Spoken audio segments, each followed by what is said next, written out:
Welcome to Scoop Order. We got a wild and crazy story about Connor Stallions that we got today from a very high up source at Ohio State. Ooh boy, we can't wait to talk about this one. It's Justin Fields heading to the Atlanta Falcons. Some of our guys with the combine today. Mike Hall, Steel Chambers, Tommy Eckenberg. What did they say?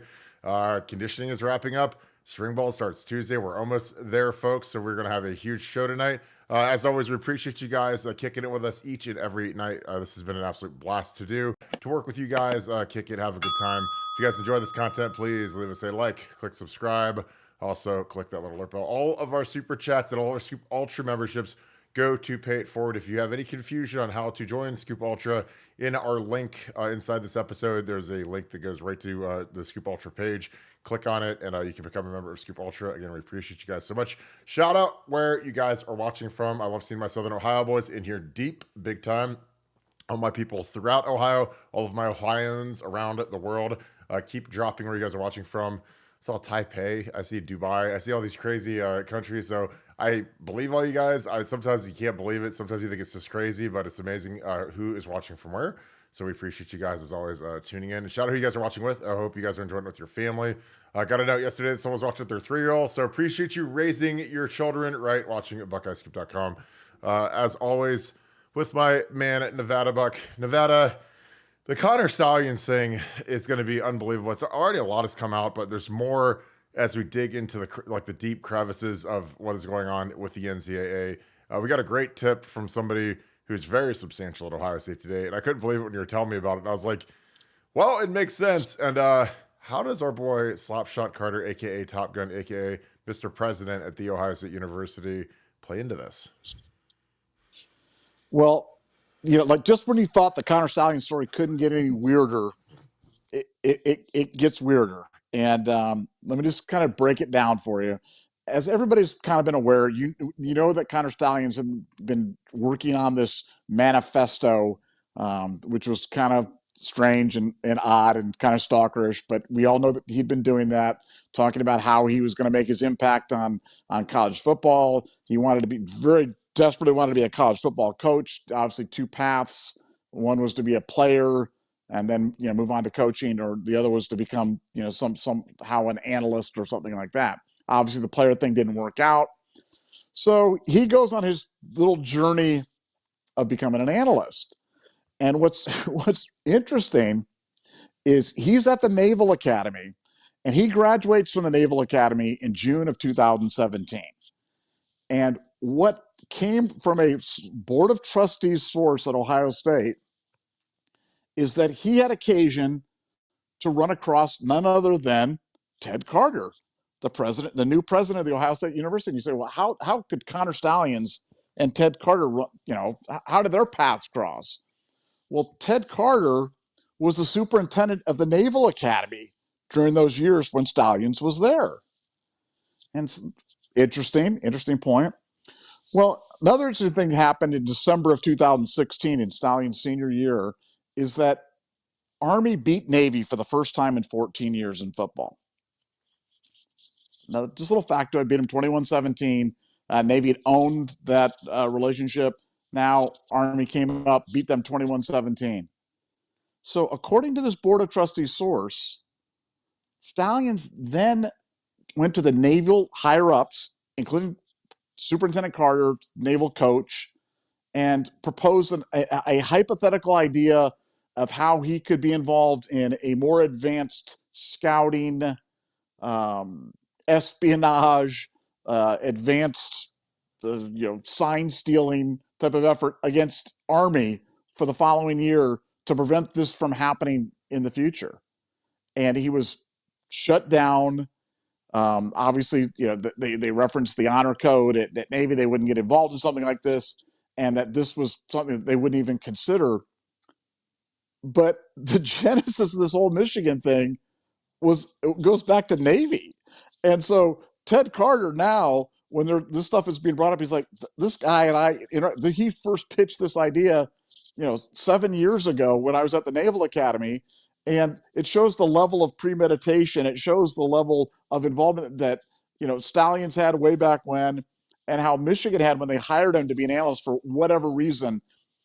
the thought from the Ohio State side is that the whole genesis of the 2018 cheat sheet. I'm not sure if you have the 2018 cheat sheet there ready to pull up, but that was a Stallions produced document that was done when he wasn't working for Michigan. That was kind of his audition tape, as it were, and that he kind of advanced this whole idea that it started back in 2016-17 at the Naval Academy, moved it up with in 2018 with this cheat sheet that was found on the sidelines of the Ohio State Michigan game, and then full time he's hired as an analyst at Michigan, where he's sitting on the shoulder of the coordinators shouting out defenses or offenses on a play-by-play basis during every game. So I just found it fascinating that there's a more of an Ohio State Stallions connection than one could have ever dreamed of from such an unlikely source, but none other than Top Gun President Carter. And I think it's one of the reasons why President Carter is calling for the NCAA to hammer Michigan, to hammer them for this thing, because of the premeditation and how this thing goes back so far and so deep. And I thought that was a very, very interesting story, and everything fit together. When I heard that, I was like, wow, that makes so much sense to me, and I wanted to share it. Yeah, and again, the different kind of unique things, the fact that I've been not him, but I've been like a young guy trying to break in, trying to prove my worth, trying to add value. Because when you're surrounded by a bunch of veteran coaches that are making $1 million a year, like they're not really interested in what your suggestions are for drills or plays or how to recruit somebody. But if you come up with something like this, that's a sophisticated way, it's just like, it's like, hey, Nevada, let's go to Vegas, and I've got this sophisticated way where you'll never lose a hand of blackjack or something. You'll be like, what do you mean? How can that happen? Well, I've got this little thing you can put on your toenail, and I'll tap it, and I can sit, in my hotel room, and there's this little spy camera that's the size of my fingernail that nobody can see, and they'll never know, and just stay cool, and you'll never lose. And you'll be like, really? And then you try it out, and you're like, oh my God, this is amazing. Like something just so like, and again, this isn't like that sophisticated, but something that people didn't see coming.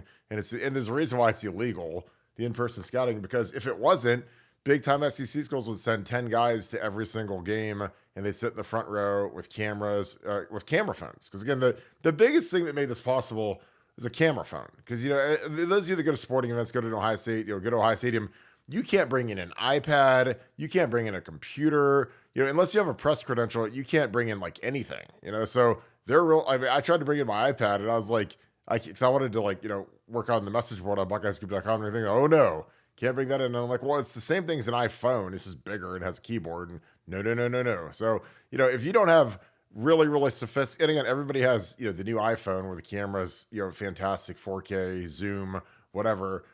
It made all this possible. But yeah, it was interesting because we're getting this from top people at Ohio State that, Ted Carter was right. Knew about this guy. This guy was trying to say something. Then all of a sudden, when all this came down and you saw the background and the timing, it was like, whoa, this guy had been planning this. And again, he's trying to become a coach. He's trying to figure out a way to do it. And again, a lot of these guys, in coaching, it's about 90% of who you know to get a good job or to get the next job or to get the big job or whatever.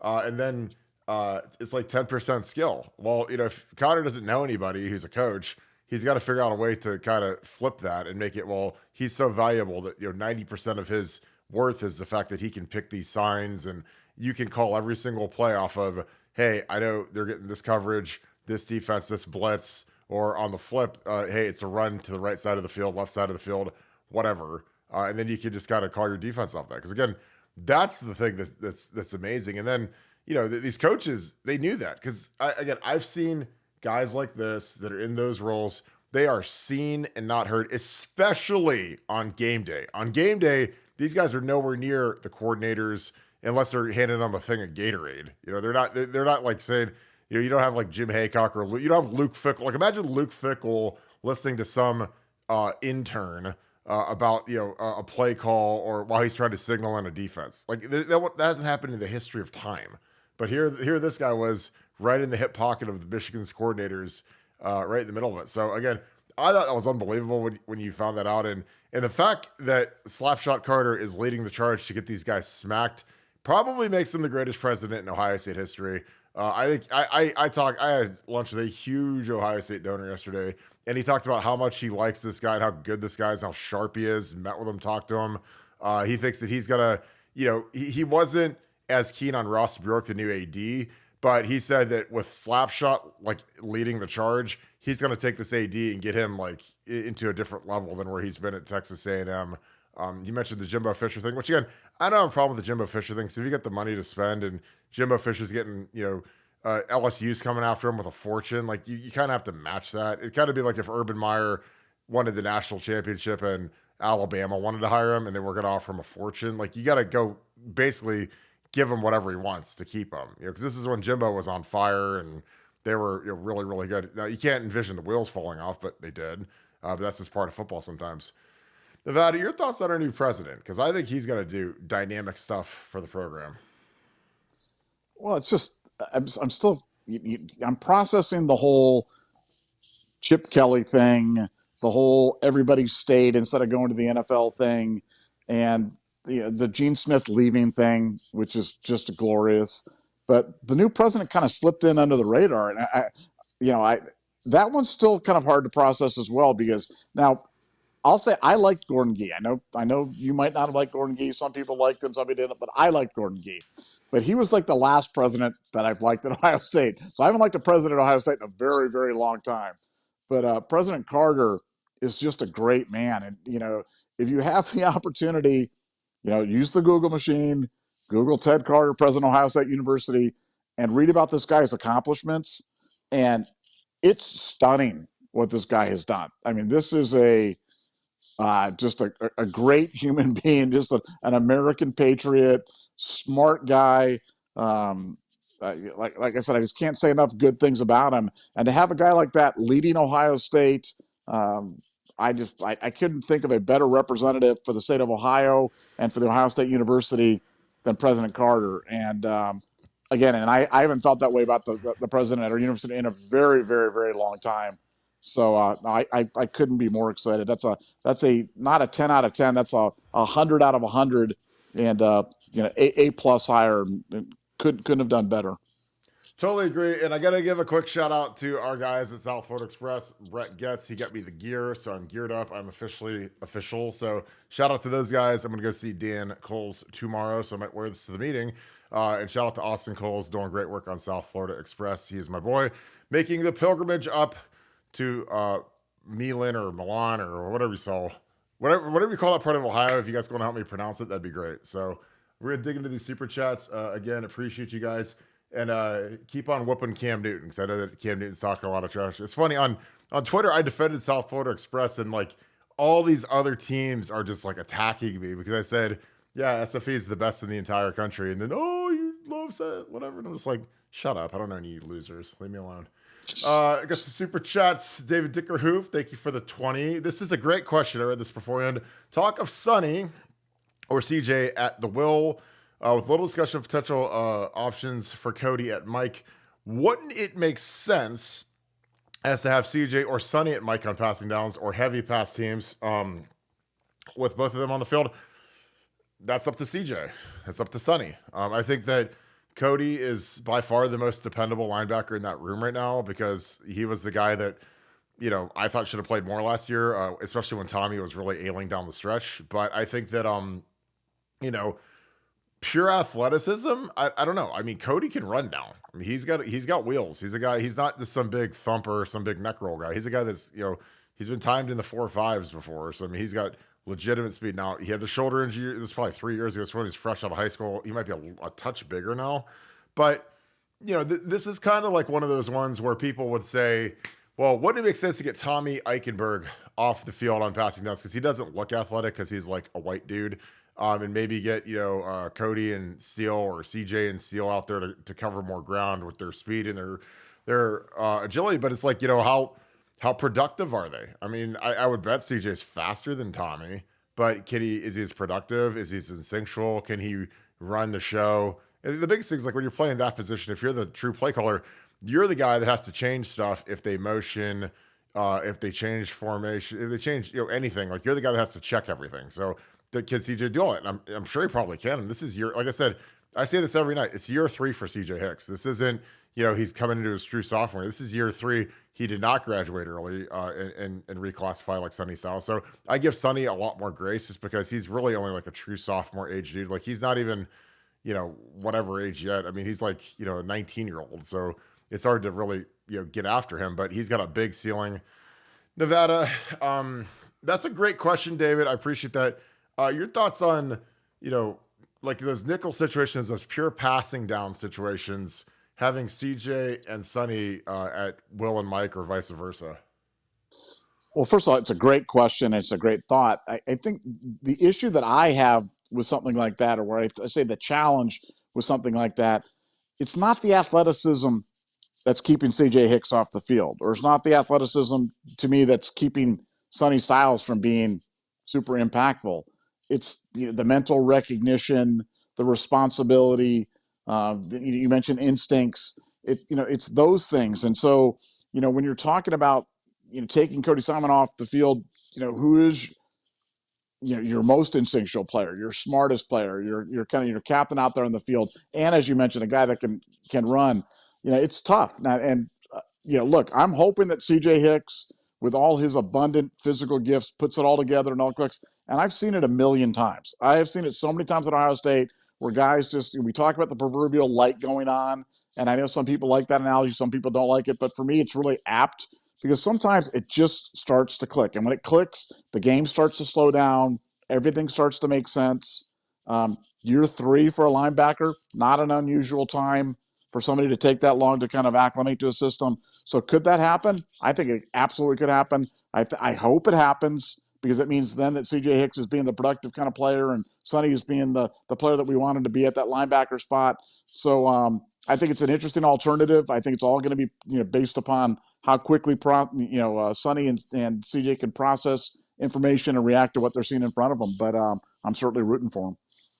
Yeah, of course. I mean, we root for all these guys, but we're also realistic. Again, like CJ is a guy that 5 stars. Again, when you have that 5 star, it's a gift and a curse. You get a lot of hype.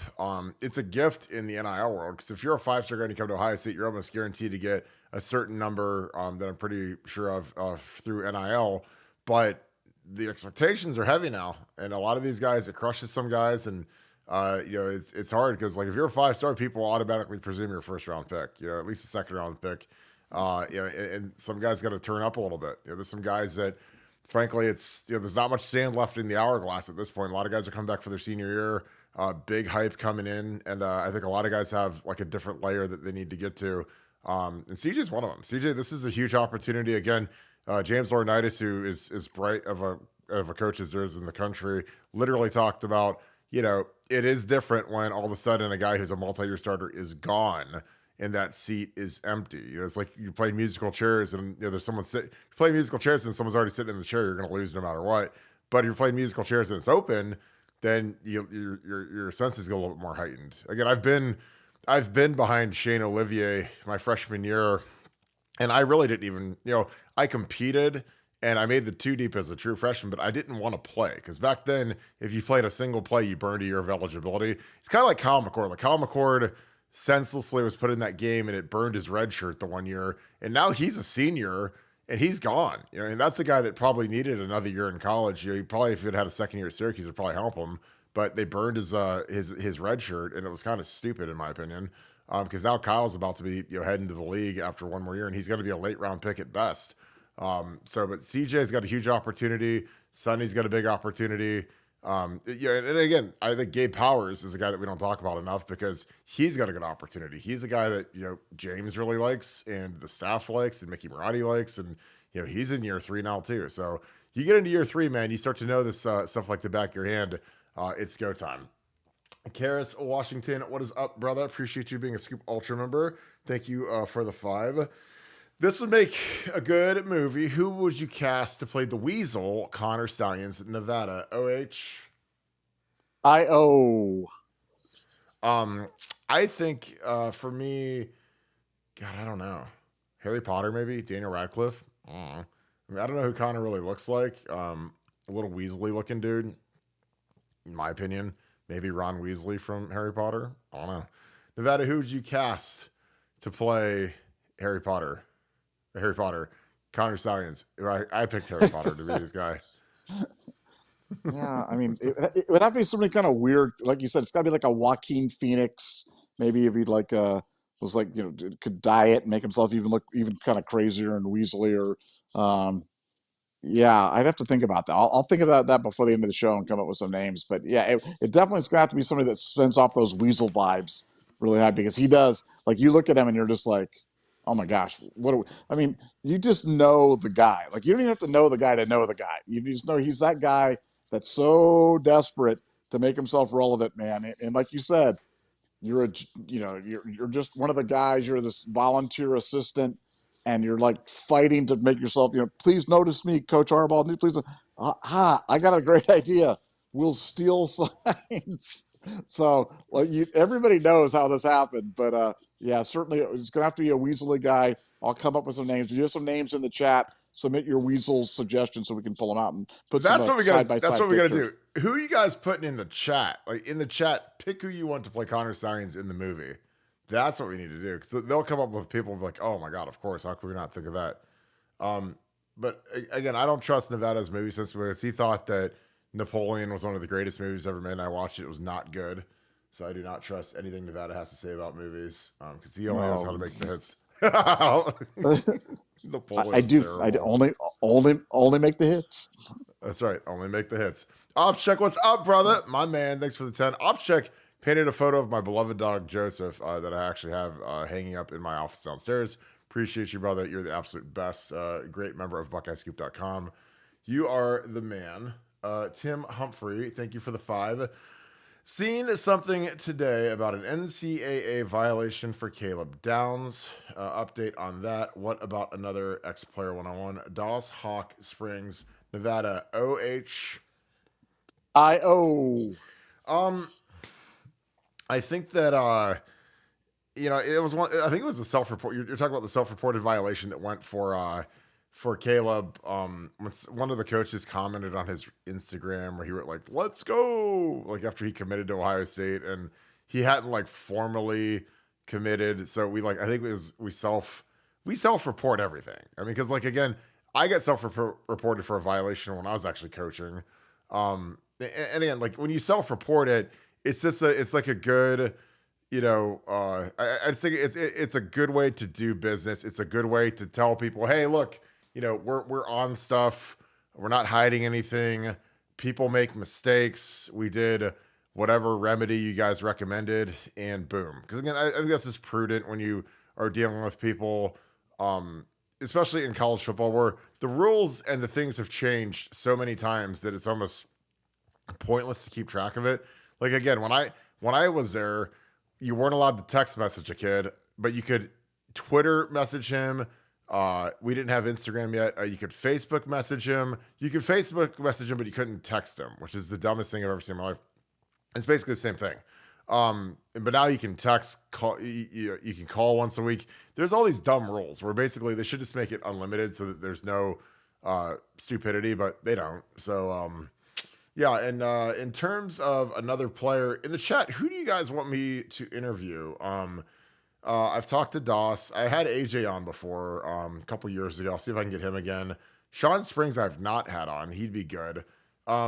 It's going to be a guy that you guys want to hear from and is excited to talk. And it always helps if they know a little bit about the current team as opposed to just being in the Wayback Machine for a half hour. But I thought Orlando Pace was excellent. He was awesome. So I'm going to try to get him back on again. Again, he's my guy. Nevada, who should we have on as a former player? Man, I mean, I want Troy Smith. I want to hear Troy. I want to hear some Troy Smith stories. I even like Antonio. Antonio Pittman was one of my favorite players. So, like a lot of people might Antonio Pittman. Wow, I loved Antonio Pittman. I just loved everything about that guy. I loved the way he played. I loved the way he hit the holes. So many big runs, so many big plays, and felt he was one of those really kind of underappreciated Buckeyes, because I thought he was borderline great at Ohio State and never really seemed to, kind of catch that fire as that one of those pantheon of great running backs. But he was terrific. So I'd love to hear from him. Yeah, he had a really weird NFL career, because he got cut as a rookie as like a third round pick, which is like that's like almost impossible to do. Like you have to be so bad to get cut as a third round pick. But he got drafted by the Saints, which is weird because they already had Reggie Bush and Deuce McAllister. So they had like two, obviously Reggie was, a year older and he was like the second pick in the draft. So going somewhere with Reggie is going to be tough because you're not going to get many touches behind him and Deuce McAllister. But I remember Pitt got cut. Then he was with the Rams and a couple other teams. It was kind of like bounced around. But I thought Pitt would be a great NFL back, and he never really caught on the way I thought he would. But he'd be a great guy to have on. I'm going to shoot him a text and see if I can get him. Not Kirk Barton. Again, the best screen name in the history of YouTube. Thanks for the 10. Michigan has 1,004 career wins. Bama has 965, and Ohio State has 964. Michigan vacates wins and stinks for a while. What are the chances the Buckeyes steal the title first to 1,000? That's pretty good, in my opinion. It's something again. I don't get into like the big gaudy numbers. I honestly, if someone said, Kirk, how many career wins do we have in the history of Ohio State football? I literally would have no idea. I would never say, oh, we have 964. If you said we had 1,200, I'd say okay. But again, I don't pay attention to stuff like this. Or we had 600 or 700. I don't know. But Nevada, could we be the first to 1,000? Given Michigan is going to likely vacate wins, and Bama potentially could be stinking now that Nick Saban is gone. I mean, I'd have to go and analyze, how that would all work. But I'm telling you, Michigan's going to be vacating wins. They're going to be vacating wins. I am absolutely 100% confident in that. I've gone through. I looked at the great Hall of Famer Tony Turley's legal brief that he did some other additional research regarding the NCAA, and the NCAA has no trouble vacating past accomplishments, none at all. And they've done it for everything from improper paperwork to ineligible players to, just like stuff that pales in comparison to the largest cheating scandal in the history of college football. So they will have no compunction at all about vacating wins. I just have to go back and do the math and see if it's possible that we could beat them. But that whole thing where they had the picture and they're there with 1,000. Well, you have to run that one back again, boys, because you're going to be vacating a ton of victories for 2021, 22, and 23, and that number is going to dip below 1,004 for sure. Yeah, absolutely. I really like our chances because I just can't see Bama keeping up the same. Because again, like I think Brian Kelly is a really good coach at LSU. Georgia's up. I think A&M with Elko could be kind of the same. I mean, you have to be just a monster to dominate the SEC the way Saban and Urban have, and Kirby Smart.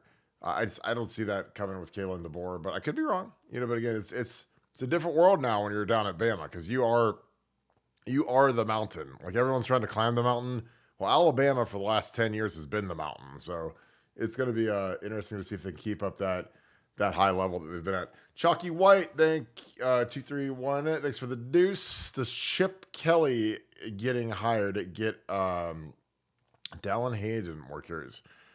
I don't know what is going to go on with Dallin Hayden, man. He's a guy he's had one of the weirdest careers in Ohio State history. He's a guy that I love. I think he's a great player, and they redshirt him, then they don't redshirt him, and then they got to play him when the guy gets hurt. He's had maybe the weirdest career I've ever seen at Ohio State. Nevada, I don't think Dallin Hayden's going to get any more carries out that Quinshon's here. Now, I could be wrong. I mean, he's going to be the third guy finally. But, how many carries? And again, guys get hurt. I mean, every year, our running backs get hurt. This is part of football. Your thoughts on Dallin Hayden getting more carries? I could see, like, in the middle of the season when, guys get dinged up, he could, he's going to have to jump in there and do some work. But your thoughts on that? Because I think he could be actually a pretty integral part to the offense coming down the stretch. Yeah, I actually think it's a great point and a great question. We've talked about the season, 2024 season, going to be unlike anything we've ever witnessed before. Deeper, tougher games, more competitive games. The end of the year is going to be an absolute death march. So, as much as Chip likes to run the ball, and as much as he likes to, lead the nation in rushing, the idea that your third running back is going to get some burn is not crazy at all. And, if history's any indication with Trey, Trey's obviously been dinged with Quinshon, running back's toughest position on the field. So, yeah, I think he could certainly benefit from Chip Kelly being there from a run-heavy offense. And from this extended season, that's just going to really test the limits of every position group. We've gone to third and fourth and fifth running backs at Ohio State without this long season. I can't imagine what it's going to be like with this and with Chip Kelly as the OC. So, I think it's a great point, and I expect Dowd to play a big role. I wanted to go back to your previous question. The great high school wrestler Tyler brought up the point of A.J. Hawk being a guest on the show. He wanted to throw that out there to Burt Carton. He's like, reach out to A.J. Hawk. He would love to hear A.J. Hawk on the Scoop World Order. So I wanted to throw that out at you. AJ and his jawline, he's like the full Josmer size. I mean, AJ is probably my favorite teammate ever. Him and James are just different. I'm just so good, such good role models, just good dudes, like hard workers, tough as nails, nasty and violent on the field, like guys that you never had to worry about where they were on Saturdays because they always showed up. But yeah, I'll text AJ and see if he wants to come on. But it's hard because like when I had him on a couple years ago, he wasn't on McAfee yet. He was just kind of just being AJ, and now he's the superstar. So it's funny, but I love AJ. He's a great dude. Edward Norton. Hold on. Tell him we'll give him a hat or a T-shirt or something like that. That should probably put him over the edge, in terms of doing it. You know what I'm saying, like that. I'm sure he'd love to wear our stuff. I'm sure, love to wear our brand. I don't like giving hats away to people that aren't going to wear it. I'm not going to do that.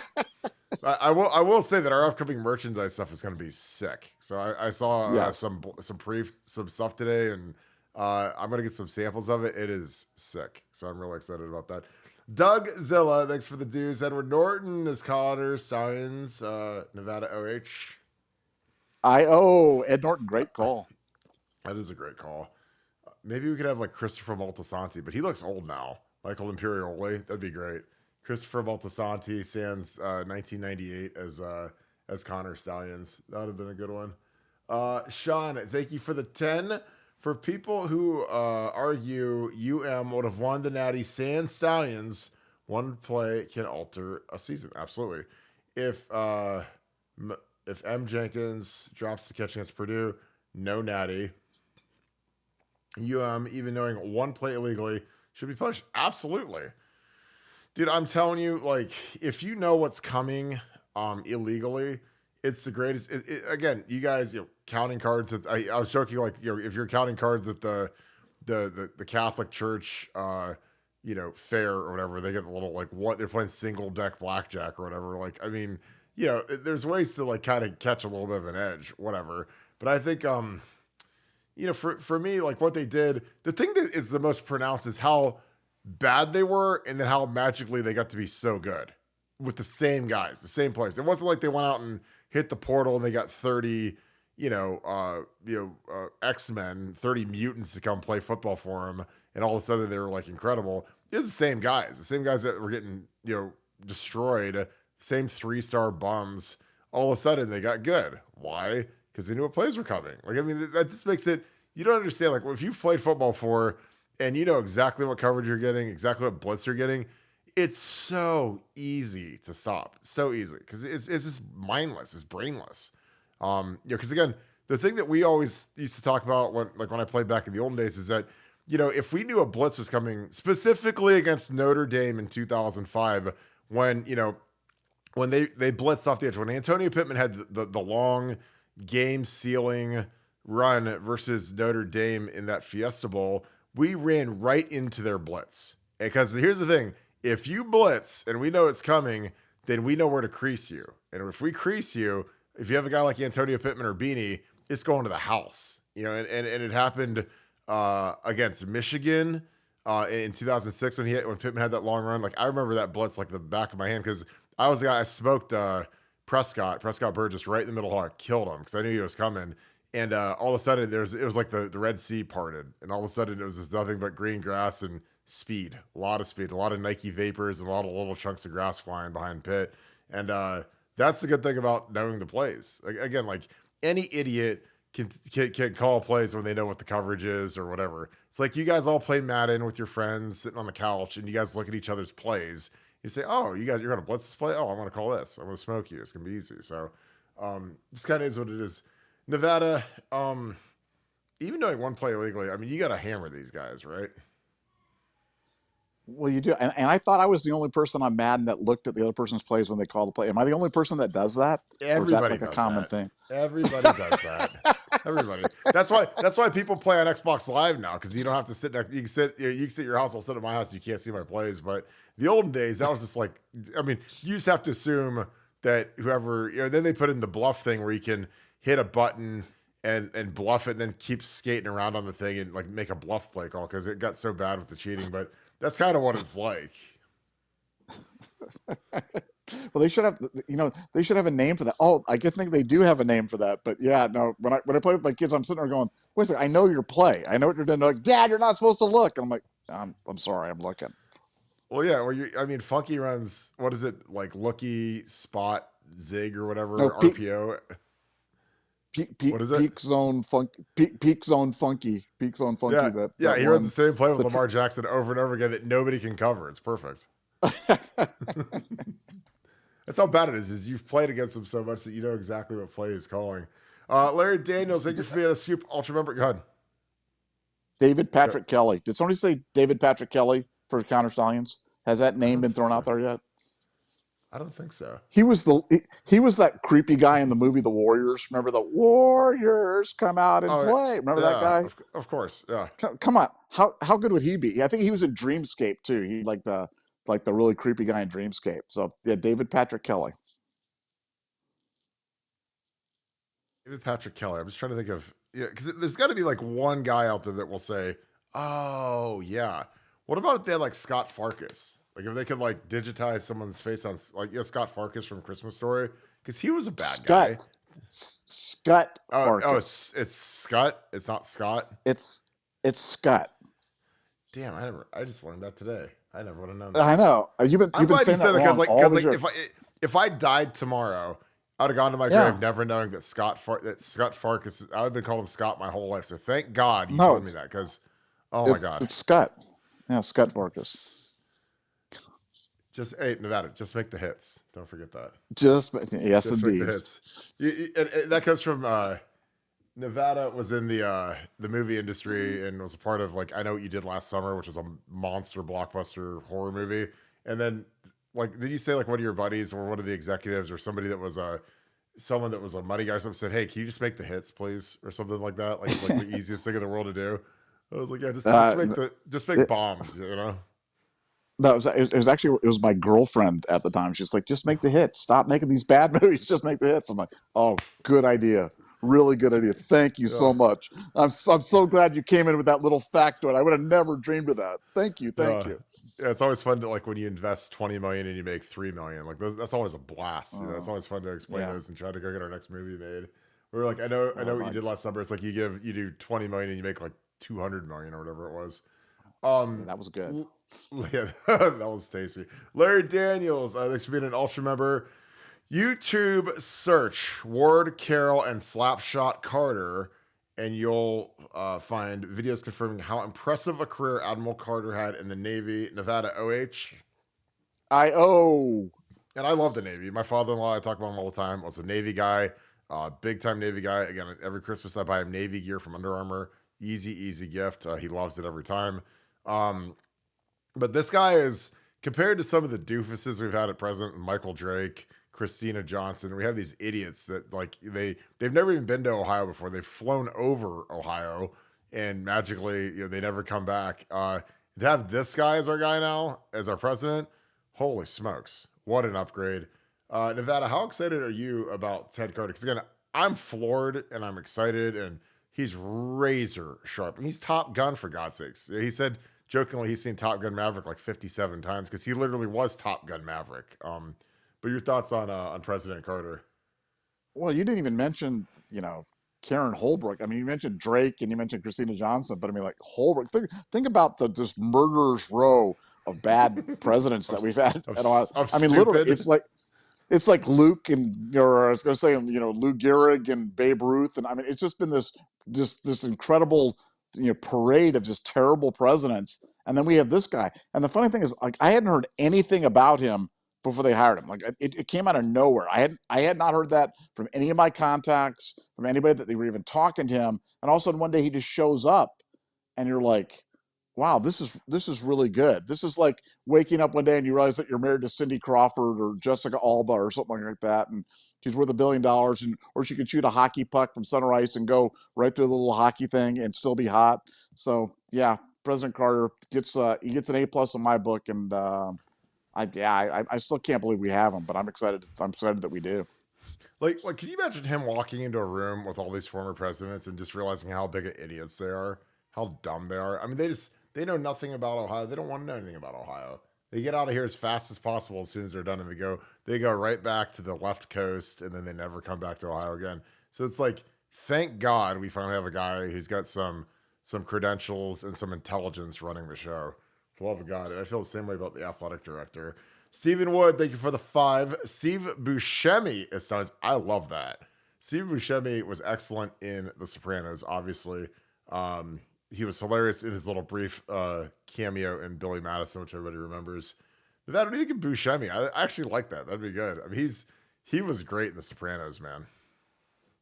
I mean, look, his iconic role was in Reservoir Dogs, where he was Mr. Pink in Reservoir Dogs. I mean, no, I mean, everything about him is or Fargo. I mean, he was really unbelievable. I mean, that guy, what a terrific actor. And yeah, the problem is I like Steve Buscemi, so I don't think that he could play Connor Stallions. You know what I'm saying? Like, it's got to be somebody that I dislike, and I like Steve Buscemi. So I think I'm going back to my Warriors guy because I really didn't like the guy from the Warriors. I mean, the Warriors got chased all over. They didn't even do it.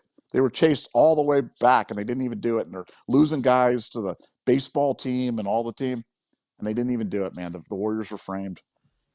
No, I love that. District Fire, thank you for the 10. Antonio Pittman protecting the Buckeyes as a Columbus firefighter for several years now. Yeah, it's awesome. Like, I love Pitt.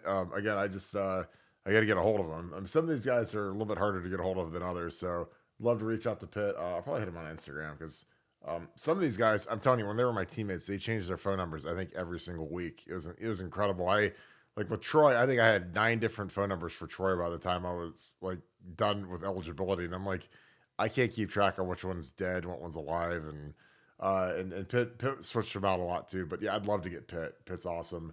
No, I've got an idea. I've got an idea on how we can get a hold of Pittman. What? Burn my house down? Start a fire. Start a fire. Seriously, start a fire. You do that. Start a fire. You'll get Pittman, dude. This is. Can I burn your house down? But you're too far away. No, he's not going to go. I'm too far. LA. He's not coming to LA. I mean, he's not gonna, but your house, you can do it. Be like, hey, Pitt, I started this fire. It's like, you coming out? Will you be on our show? Now that'd be one of the great moments in SWO history right there if you did that. If my house is just burning and I just keep podcasting, I can't stop. We're live. I can't do it. Can you imagine how many super chats we'd get if my house was burning down and I just kept going? I'd die of asphyxia. I'd die of like smoke inhalation. I'm just laying there dead on the screen, but the camera's rolling. People be like, Kirk, keep going. Kirk, keep going. It's gonna be okay. The Michigan fans would be throwing super chats at you then, man. They'd be rooting it on hardcore. They'd be rooting for the fire to just like engulf my entire body. The Wrench brothers couldn't keep up with that traffic there, but no, they'd be like, his body's full of alcohol. Once the fire hits it, it's gonna explode. It's like a Molotov cocktail. Oh God. Derek Warder, thanks for the 10.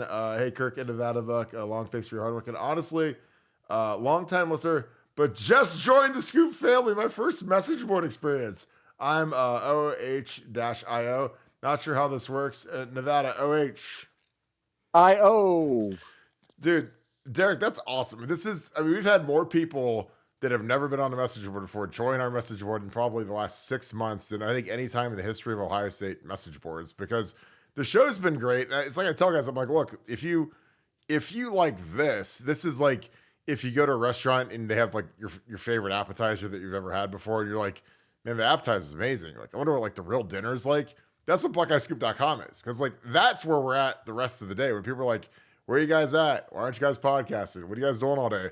Because we're on BuckeyeScoop.com. I mean, it's our message board. It's our home. Super active. I mean, for February, we're breaking every traffic record known to man right now. So it's been awesome. But welcome. And again, if you have any questions, you can send me a direct message on the site, or you can email me, Barton, my last name, B as in boy, Barton, period, 145 at gmail.com is my email. So love to help you make it easy to experience. Again, it's fun. We have an incredible crew of people on here. Some of the highest ranking officials at Ohio State belong to this board. Some of the biggest donors at Ohio State belong to this board. People that work at the Woody Hayes belong to this board. So it's a very eclectic group, really, really sharp people. People that, like, when you meet them in person, sometimes you can't believe, like, how good these people are, how smart they are, how great their families are. Again, I've traveled all over. I've gone to Houston, Texas, Virginia, Florida, and met with people that are members of Buckeye Scoop. And it's been like, it's incredible meeting people in person, and they're just like the nicest people in the world. Become really good friends with them. So again, it's a special community. A lot of you that are on here have converted. So it's kind of like you guys are on both now all day. So it's amazing. And again, we really appreciate that. We don't take that for granted. And we work really hard at it. So, we want to make sure that it's always like an A+ concierge level experience. So we put it down. We're working all day on this thing to make sure that you guys have a good experience on both the podcast and on BuckeyeScoop.com. Nevada, we have a first-time message board joiner in Derek. Your thoughts on that? Yeah, well, just first of all, welcome. Secondly, just points about the message board. One, anything we break on the message board. Message board's the kind of the mothership for us. So anything that we talk about on the podcast has always been at the message board first. So if you want to get stuff first, make sure you're a member of the message board, because that's where we're putting stuff on there. And the good thing about a message board, if you're not familiar with a message board, it's basically just like an open forum like this, where you type in questions or comments, and you can comment. People might ask a question about what was your favorite wine, or what's your favorite Buckeye memory, or what's your favorite game, or who's going to be your breakout star, or you can start your own topics. You can comment on other people's topics. We have a really smart group. If you have questions, we had questions about Social Security and when you should take it, or about advice on the stock market or MMA gambling. I mean, it's amazing the quality of advice that you can get from the people. We have orthopedic surgeons on. People are talking about going to get an artificial hips and what they need to do. And I mean, it's absolutely amazing. So if you've never been part of a message board, the BuckeyeScoop.com message board community is unbelievable. And it's a resource on way more than just Ohio State football. It's just a gathering of just great, high quality people. Think of it like a really high quality club that you get to be a member of. So, but thanks for joining, and glad you're here. Yeah. I swear to God, I've had Pooh Beard 12 as a doctor. My wife is ready to kill me because she's pregnant again. She's like, "You gotta get a vasectomy." And he's like, "That's what I do." And I was like, "Oh, okay." I had a guy offer to give me a free tattoo. So shout out to you. You know who you are on Facebook.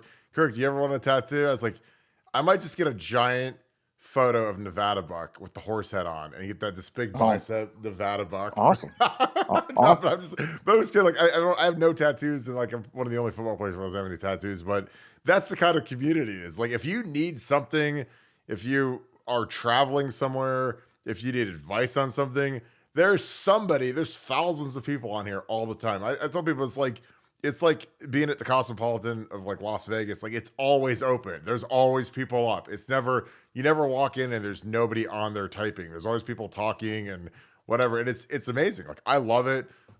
It amazing. I'll be up at 3 a.m, let my dog out or something. I'll get on there and type a few posts, and people are responding. So it's really a cool community. I'm so proud of it and happy for it. And I'm just so happy that you jumped in there. So appreciation again. If you have any questions, like, just send me an email or a direct message, and I'll happily kind of show you around. Dick Buck, thank you for the 10. Kirkington in Nevada. That's hilarious. That's a great name. If you had to pick one bona fide starter to lose to the spring portal, who? Love and respect, Nevada OH. Hate to scum. They are the worst and delusional. If I had to pick one bona fide starter to lose to the spring portal, who? Ooh. I mean, I don't know who our third wide receiver is, but it's like maybe Will Kazmarek. If I had to pick one, if you said, Kirk, gun to your head, you have to lose one bona fide starter, probably either G. Scott or Will Kazmarek easily. Nobody on defense, because we're, I don't want to lose either safety. I don't want to lose either corner. I don't want to lose our nickelback. I don't want to lose our DNs. It'd have to be whoever's playing tight end, because I think that there's a lot of average players there that potentially could be good. But, I can't lose any of my O linemen. I don't want to lose any of those receivers because if the starting three is Emeka, Carnell, and Innis, I don't want to lose any of those guys. Or J.J. Smith if he's the next guy in. So it'd have to be whoever's playing tight end. If you put a gun to my head, it'd have to be whoever's playing tight end. Because I think that if you lose G. Scott, you can put in Kazmarek. If you lose Kazmarek, you put in G. Scott, Jelani, whoever. That's my answer. I think, honestly, that's the only answer. Nevada, do you concur? Yeah, I'm going with either my kicker or my punter. That's what I'm going to go with. I'm going to sacrifice one of them to the portal, and then I'm going to go to Australia and pick out the next good punter from Australia and be just fine. So I'm going with my place kicker or my punter to the portal. Final answer. That's a nice dodge, nice easy dodge right there. Thank you. Thank you. We're gonna go get the guy from Miami of Ohio. D Sunny, thank you for the 5. I'm watching on delay, but I think Ed Norton would be the perfect choice to play Connor in the movie. James Woods as Harbaugh. Getting a lot of Ed Norton. Nevada Ed Norton. Is that you for Connor?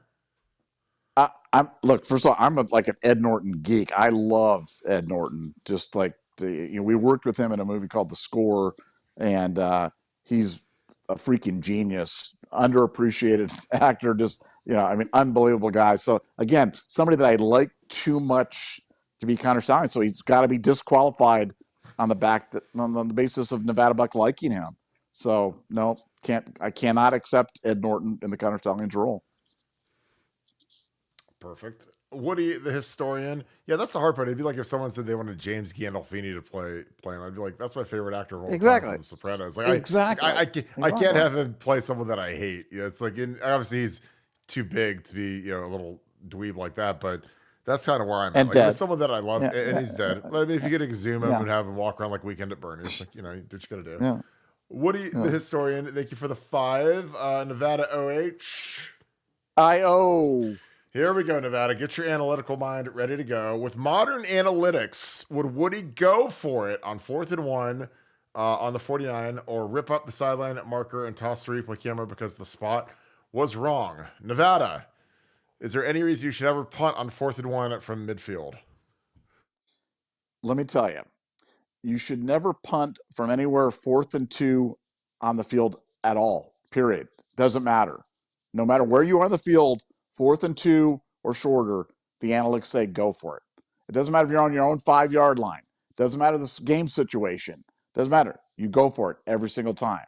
So when Ryan Day punted 4th and 1 from the 46-yard line in the Michigan game in a 0-0 game, and then I had people trying to defend it. Oh, our defense is playing well. Oh, no.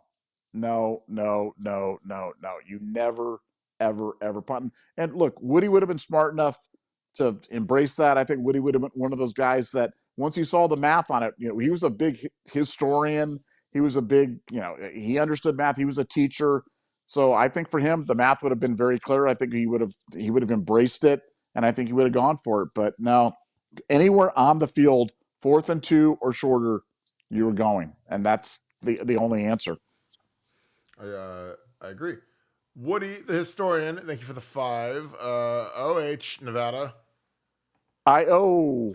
Now, this looks like the same question, but there's one minor difference. With modern analytics, Nevada, Ryan Day, go for it on 4th and 1. I love this show. This is amazing. 4th and 1 on the 49, or would he go for 3 because he couldn't go for 1? God bless. This is the greatest show of all time. That's how you sequence questions right there. That is unbelievable. Nevada, again, just because I'm bloviating right now. With modern analytics, would Ryan Day go for it on 4th and 1 from his 49? Or would he go for 3 because he couldn't go for 1? God, I love this. I love this show so much. Look, this is another reason why Chip Kelly is going to really help out Ryan Day, because Ryan tightens up in the big games. He just does. He tightens up in the big games. And, it's a funny question. It's a funny follow-up question. It's phrased a great way, but it's kind of true. And I think that we talk about the benefactors of the Chip Kelly hire. No one is going to benefit more than Ryan Day. And, Chip's a guy that's been there. He understands the math. He understands he was one of the early adopters of going for it. And I think Ohio State will probably go for it more often on more places on the field this year than you've ever seen before. And I think it'll give Ryan Day great comfort to have Chip Kelly calling those plays, because that's what you do. When Washington had the national championship on the line, on their own 29-yard line, 4th and 1 against Washington State in a tie game, on their own 29, they went for it. Ran a play, big reverse, 25-yard gain, went on, kicked the thing, ended up going into the national championship game. That's how you got to play. You have to play fearlessly. You have to call plays thinking that you're going to use all 4 plays to get your 10 yards. The idea that 4th and 1 is a punting situation, that's an old concept, and I hope we never see that again at Ohio State, and I hope it starts this year. I totally agree. Great call on Chip Kelly. I agree. I think Ryan's got to do a shot of Hennessy like Marshawn Lynch before the game and throw in a cheer just to loosen up a little bit, man. But I think Chip's going to help him out and let Chip, speak some wisdom. Chip's like Yoda. And, I'd say that Ryan's more like Luke Skywalker at the beginning when he's getting shot by the little drone thing that's shooting lasers at him and he can't deflect them quite yet. That's what Ryan is right now. Stephen Wood, thank you for the 5. What do you think of eliminating National Signing Day by allowing recruits to sign a letter of intent at any time? I don't know. I mean, it's like, how binding are they going to be? There's just too many questions, especially with the way that coaches are transitioning from job to job, going to the NFL. So what happens if what happens if I sign my letter of intent today and then, the team goes 2-10 and the coaching staff gets fired, or the team goes 12-0 and the coach leaves and goes to coach the Atlanta Falcons or whatever. It's like, I think you're asking for it. I think having it, I don't think having it in December, I don't know why they did the early signing day. Maybe you could do one in June. I think that's what they're talking about right now, where if guys want to sign that have offers, if I had, I was a late offer guy. I didn't get offered until December, so I didn't have no June signing unless I wanted to go to Purdue, which I didn't. I don't know. I think signing at any time would just be a pain, and it would be, it's already bad enough the way they have it set up now, but I think that would actually make it worse, being able to sign at any time. But I think if you could sign before training camp starts, I mean, I would have loved to have signed with Ohio State before my senior year just to shield myself from, any sort of long-term injury. But I think having it any day, it's already miserable to be, in the coaching staff and be in the personnel department in college football. That would make it worse, because if you could sign on any given day, man, it's like you never know when it's going to happen. And I just don't know how binding it would be and how often kids would be asking out of the letters, because kids, they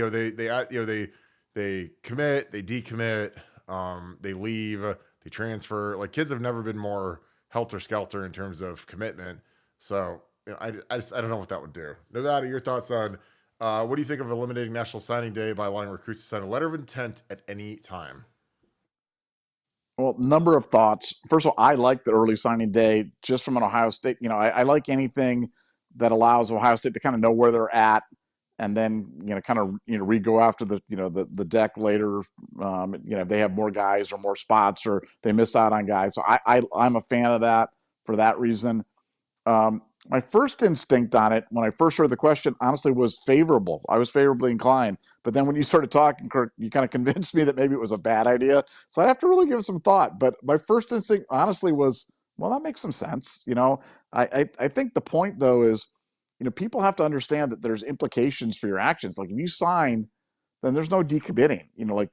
There would have to be, you'd have to really sign this thing about just getting out or changing your mind or whatever it would be. That obviously would have to be kind of a relic of the past, but I'm not sure if it would cause chaos or not. But I think one in June, July makes an awful lot of sense. We've talked ad nauseum about, my little limited thing with my kids and going through the recruiting process. They want to get it over with. They want to get it over with, find their school, commit, sign, be done. And so, as far as I'm concerned, as a parent, sooner the better, but I'm not sure if that goes for everybody. But that is an interesting thought. Yeah, it'd be interesting to see what they do. Deb, what is up, girl? Deb Sobel, Scoop Ultra member on here every night. Appreciate you. Thank you for the 5. Thank you for patronizing us and pay it forward. Shea LaBeouf from Transformers looked at a picture of him, and he is known to be a bit off. That is a great call. I like that. I could see that. Nevada, your thoughts on Shia LaBeouf?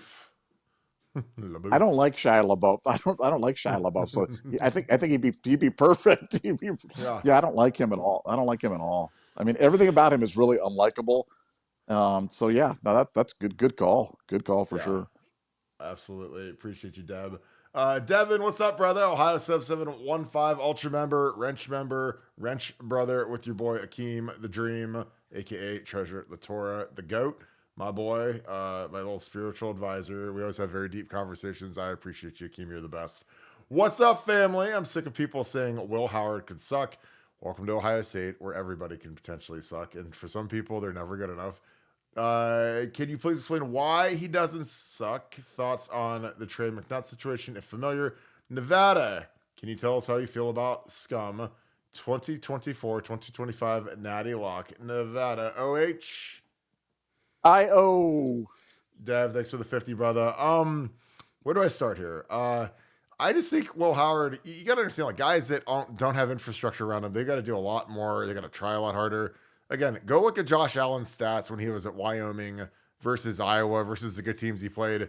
You weren't like, oh my God, this guy's going to win the NFL MVP. He was huge. He was a horse. He had a cannon for an arm, but he didn't have great players around him. He had guys that Iowa was able to smother. He really did not have great numbers that game. So he wasn't the first overall pick in the draft, and the Browns took Baker Mayfield instead, which is insane when you look at it. And I think that's kind of what Will Howard could be. Will Howard is a monstrous player.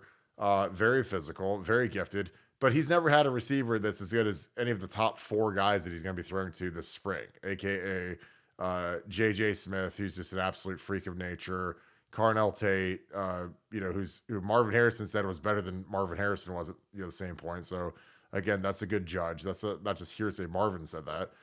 Ennis, who's an absolute monster, and he's just a different cat. He's a different beast. He's got a different mentality. I love Brandon Ennis. Love that kid. Just absolute monster, different cat. You do not want to play with Brandon Ennis. And that's the kind of guy who'd be like, he'd be one of my favorite teammates because he reminds me of Santonio, honestly, with his attitude.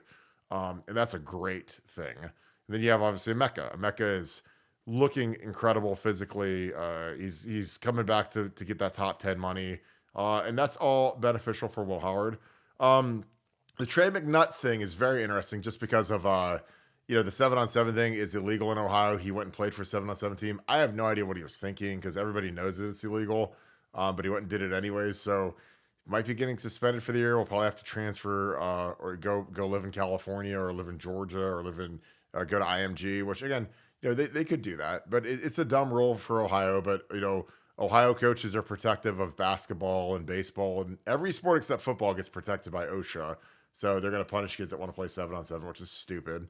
Nevada, how do you feel about Scum? Go ahead and hit that real quick because we got to get scooting because we got a little bit of a time crunch. How do I feel about Scum? I look. I used to really dislike them, but I always remember when they would talk about the games and they'd be like, "Hey, they're the hardest hitting game of the year, but they're always, clean games, or they're always, they're a worthy opponent." And I don't feel that way anymore. I feel like they're a morally bankrupt program that enough bad things cannot happen to them, and I want nothing good for them to ever happen. And I can't wait this year until we just pound those guys into the turf in Columbus, and I will be there waiting and drinking my cocoa, wearing my horse head, and cheering on the Buckeyes. Totally agree. It's going to be awesome. Sergio Sama, appreciate you, brother. Thanks for the deuce. Draco Malfoy, actor as Connor Sines. I like that one. I was thinking again, in my brain, I thought Draco Malfoy, and I thought of the dude that played Joffrey in Game of Thrones would be great. 'Cause that guy's one of the greatest actors I've ever seen because he was awesome. Good call. Joffrey was such a good actor, because he was such a douche, and everybody hated him, but I loved him. So I thought he was just the actor just played such a supremely good role there, and that would be a great one. I'd love to see that one. But again, I like Draco Malfoy actor. Again, I got to look up these actors' names, but yeah, Joffrey as Stallions would just be amazing because I thought that was one of the best acted parts I'd seen in a show. And again, it's always good to have a good villain, like Nevada always says.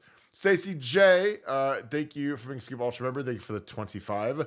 Greetings from Centerville, very familiar Centerville. I played Brett Ullery, Nugent, Hawk, and Kirk Herbstreit. Your thoughts on Herbstreit? Just curious. Nevada OH. Nevada, I'll let you go first. You want my You're, thoughts on Herbstreit? sure. My thoughts on Herbstreit are now he's doing what he's the voice of the new video game or whatever it is. So Yeah. I Yes.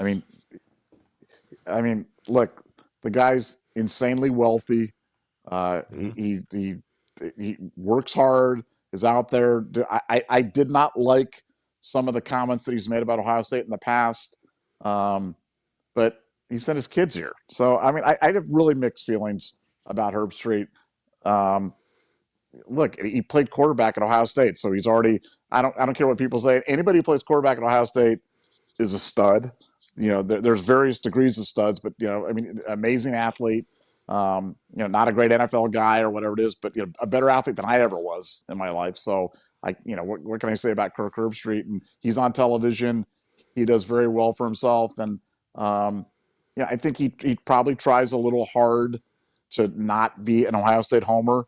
Mm-hmm. And I think that bothers me sometimes, and I'm sure that bothers a lot of people. But I have really mixed feelings about him. So I'm not trying to be wishy-washy because you guys know I'm not wishy-washy about anything, but I really have mixed feelings about Kirk. Because sometimes I really like him, and other times I don't care. And there have been times I've really not cared for him. But Oh yeah. in general, I'd say I lean positive in general. Yeah. I probably lean negative towards him. I don't want to be a hater. The guy's obviously incredibly successful. He's on Thursday night football. He's on Saturday night or Saturday afternoon football. He's all over the place. But he had issues with Tress, which I didn't appreciate. Anyone that turned on Jim Tressel when it was the darkest hour at 40 Hayes, I have a list in my head, and I'm not a fan of any of those guys. And I remember all of them because I was in the building, and when they're coming off the top rope on your guy who's like your dad, not a fan. I think Herbie does really try to not be labeled as a Buckeye homer, which is tough because like no one yells at Lou Holtz for being a Notre Dame homer. Nobody cares. Like everybody knows where you went to school, so get a little thicker skin if the Georgia fans or the band, oh, you're a Buckeye homer. Like, who cares? Like, dude, like you're a gazillionaire. What are they going to do? Get you fired? Like, nobody gets mad at Lou Holtz for supporting Notre Dame blindly, but he does. And Nick Saban is never going to pick against Alabama. He said that. So, again, I think, Urban is a Buckeye homer on his show. He doesn't slam Ohio State all the time, but again, that's what men do. And some guys have got to learn that. Great question, though, Stacey. Appreciate you. DJ Double B, thanks for the 5. Payson Woodson are from the same area. Absolutely. Fremont Sandusky. We actually talked about that when Orlando was on here, only a year apart. Do you guys remember any recruiting buzz around those guys? I do not. I was young. Nevada, the buzz around Payson and Woodson were probably substantial. Do you remember the buzz around them? I don't. I mean, I really don't. And it was kind of weird that I don't, but you know, I don't know why. Maybe I wasn't covering it as closely, or maybe it was just pre whatever. But no, I don't remember a lot about that, and that whole thing's kind of a black hole for me from a recruiting standpoint. I agree. And again, like Rivals came out in 2001, so anything pre that, there's just not a lot of records. There might be some old Buckeye sports bulletins or some old Kralik stuff, but not a ton. Sean Rollins, great talking to you the other night, brother. Appreciate you. Thanks for being an ultra member. And thank you for the 10 to all the service members. Thank you. Yeah, again, we're huge military, first responders, firefighters. Those are our folks. So all of our donations go into Pay It Forward. We've signed up a ton of new people to BuckeyeScoop.com. We're hitting high watermarks for membership now, which is awesome. And it's all thanks to you guys. And also our gear drop is going to go to Pay It Forward as well. So we are signing up a ton of folks and taking care of some great people. So thank you. Lee, thanks for the deuce. Aaron Paul from Breaking Bad. They look alike. I love that. That's a very good call. Again, I'm kind of stuck on Joffrey just because of the evilness, but I love all of the different angles of it. I wish they'd actually make the movie. I hope they do make some sort of a series. That'd be amazing. Derek Warner, thank you for the 20. And also one of our newest BuckeyeScoop.com members. Thanks to all of our donors for giving us their hard-earned money so that we can have this as a fan experience like no other team in college sports. And this is a family first and a way of life. Yeah, again, like a lot of I get all kinds of feedback about what this show means. It's not just something that people kind of tune into. For some people, it helps them through the day. It helps them through the work day. It helps them through the workout. Helps them through the commute. Those are all amazing comments. A lot of people watch with their family, they watch with their wives, their daughters, their sons. I did a wedding video, which was hilarious. I did that a few weeks ago, and that was awesome. And the reception that I got from it was an engagement video. It was unbelievable how much they enjoyed it. So you guys know who you are. I appreciate you guys.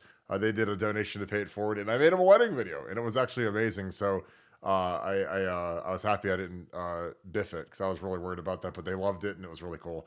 But I appreciate you, Derek. And again, if you have any questions, my email is Barton, B as in boy, BARTON, period, 145 at Gmail. If you have any questions on how to get around the site. So thank you for joining BuckeyeScoop.com. Larry Daniels, thank you for the deuce. Oh, my guy, Billy Bob Thornton as Connor Stallings. Bad Santa is one of my 5 favorite movies of all time. Ooh, that would be a funny one. But I like Billy Bob too much, man. I can't do that to Billy Bob. You know, I mean, God bless. Plus, he's getting really old, so he'd look a real old Connor Stallings. He'd have to do that Irishman stuff with the CGI or whatever. They make his face look like he's 20 again. Nevada, your thoughts on Billy Bob as Connor? Yeah, I liked him. I liked him in Armageddon too much, and I've liked Billy Bob Thornton and everything, but I really liked him in Armageddon. So I don't think I could. I don't think I could do that to him. Yeah, Bad Santa is just an epic movie. Quana Redtail, thank you for the 5.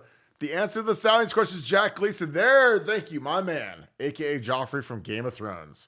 Plays a really good villain, is basically universally hated. Hey, that's just like me. That's perfect. I might put that on my tombstone. Plays a very good villain and is universally hated. I love that. That's my pick. I mean, hands down. Again, I think he'd just crush it because he's so good in Game of Thrones. He's such an a-hole, and everybody hates him, and everybody's so happy when he got poisoned. So I think that's perfect. Nevada, is that our pick? Man, yeah, he was definitely hateable, but yeah, no, I mean, he was like the most hateable when he ate that meat pie, and who was the woman who did it was the lady from High Rose Garden or Tea Garden or whatever it was. It was Alinea Tyrell. She's like the 3rd best character in the whole movie behind the Hound and no, but Tywin. But didn't she? She used to be hot though, didn't she? Used to be, wasn't that somebody like somebody that used to be hot? Like I have no idea. I mean, she's like 90 years old in the show. No, I'm telling you, she used to be. I think she was like a smoke show when she was younger. I'm telling you, I really believe that. She probably was back when you were in college in the 30s. She probably was, but yeah, I don't know. I'm telling you, before the talkies, man, she was hot. Oh, I believe it, my man. Sam Colfer, thank you for the 5. I was thinking Johnny Knoxville. That'd be hilarious. Just if it was like a total spoof. But only if he plays Connor as his Jeffrey Dahmer character from The Ringer, where he tries to rig at the Special Olympics. Oh my God. That is a deep little put your mind into a pretzel right there. But that's a really good call. Kind of looks like him too. So I think that'd be really good. That's a great question. Well, Nevada has got youth sports, so we are up against a hard stop. Nevada, final thoughts as I get you all right on time, because I promised I would. Yeah, my kid running the 800 and the 3200 tonight, so daddy's got to be there. Otherwise, you get one of those Instagram videos of your kid crying on the field. So we don't want that. But closing in on 30,000, some great suggestions. Rather than Johnny Knox, I would Steve O. Steve O is Connor Stallings as well. I'll throw that out there as my final thought. But thanks, everybody. See you tomorrow night. Perfect. So yeah, I'm gonna wrap this thing up. Awesome show. You guys crushed it tonight. Great questions, great commentary, great suggestions for who plays Connor Stallings in the movie. Again, I appreciate you guys kicking it. Nevada is off to his son's track meet. He's a senior, so so you better get to that. But appreciate you guys so much. And again, thank you guys that have joined BuckeyeScoop.com. I've seen a lot of you guys jump in the pool. It is an absolute blast. It is the funnest club you'll ever be a part of. I just wish that, again, the more you guys that experience it and jump in there, you're just like, how have I gone without a message board and a community like this? Because it's not a message board, it's a community. Like you join and it's just like, it's the most fun, interactive, entertaining thing that you could ever be around. But I'm super excited about it. And again, the growth has been incredible. This channel has been growing. We're almost at 30,000. Our gear drop is coming in the next week or two. The stuff looks fantastic. I'm very excited about it. Again, We're hanging flags in most of the local Buffalo Wild Wings around Columbus and around Ohio. We have a huge deal with them now, so we appreciate those guys stepping up. And again, thank God for this cup because I drink out of it. And they wanted to jump in with us. So we appreciate the group that is working with us, and it's going to be awesome. We're going to do meetups at Buffalo Wild Wings. I think you guys will really enjoy it. As always, if you guys enjoy this content, please leave us a like, click subscribe. Also, click that little alert bell. Those are all humongous for us to grow this channel. Again, our channel is growing rapidly. A lot of word of mouth, a lot of organic growth. We don't buy followers or we don't buy subscribers because we think it's stupid, but some people do. So we're all organic around here, and we appreciate you guys spreading the good word. Send it to your friends, your family, all the Buckeye supporters that you know at work, church, wherever. And again, most people are really happy that they find us, so we appreciate that. Got a couple more super chats coming in at the buzzer, so I'm going to knock some of these out. Chase Smythe, appreciate you, my man. Thank you for the 5. Derek Aaron Roll, Kip Dynamite from the point. That is a great one. Kip Dynamite was hilarious. The boyfriend of LaFonda. That was one of the greatest movies ever made. One of the most unexpected great movies, most quotable movies. But yeah, he does look like Kip Dynamite, and they're both kind of doofuses. But what a great movie that is. There's my man Pooh Beard. Pooh Beard 12 Ultra member. Thanks for the deuce. He's had a crazy dream. Chip Kelly is our OC. Yeah, we are living a dream right now, folks. Because between our president, our new AD, Chip Kelly, Caleb Downs, Quinshon Judkins, Seth McLaughlin. I mean, we got a lot of good stuff coming in right now. JJ Smith signing up. It's literally crazy. Like, this is going to be one of the greatest seasons in Ohio State history. And I'm glad you guys are a part of it with BuckeyeScoop.com. Wall-to-wall coverage. Bill Greene is cranking stuff right now on our site. I'm about to jump on the site after this. But we just appreciate you guys. Thank you to Kim, my wife. Thank you to Akeem. Thank you to Devin, aka Ohio 7715 and Treasure the Torah. They are moderating the chat, keeping it nice and lively, nice and clean. So it's always a great place to kick it with you, your friends and family. So we appreciate you guys all for tuning in. As always, thank you so much, Buckeye Nation. Thank you, Scoop family. I'm talking to you guys tomorrow. Hope you guys have a great rest of your night. See you guys at 7 tomorrow. Go Bucks.